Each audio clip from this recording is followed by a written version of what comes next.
The UN-brokered Syrian peace talks are failing due to external interference and can only be rescued by refocusing on the issue of political transition. A coalition of 160 Syrian civil society groups has said in an open letter to the UN Special Envoy.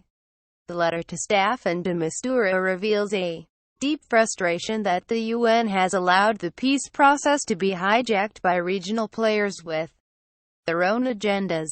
The time consumed on discussions around process and representation, at the expense of a credible and realistic political deal for transition towards democracy, is not only wasting precious time but it is also undermining the international community's efforts to fight terrorism in Syria, the letter says.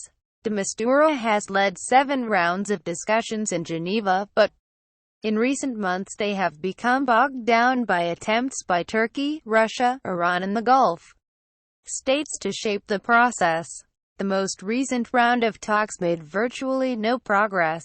The letter is understood to be specially aimed at Russian interference. Many civil society groups feel that the UN negotiating team has succumbed to the Russian agenda because it views the Russians as the dominant political and military force on the ground.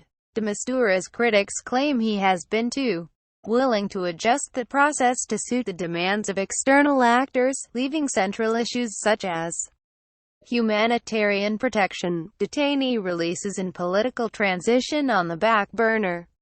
Many members of civil society are troubled by some international actors' attempts to dictate who sits around the negotiation table, the letter says.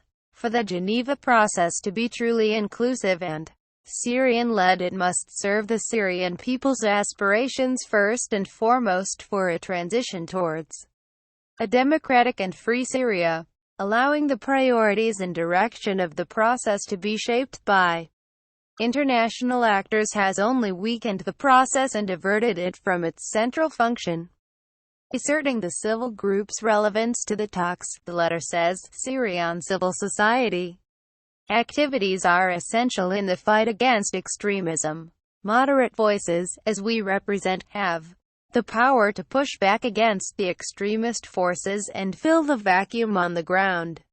But to be able to do so, we need the international community to protect our ability to assist and serve our people. We are keen to reverse this trend, as without the support of Syrian civil society, no political deal will be either sustainable or legitimate, and right now the current process is losing our support.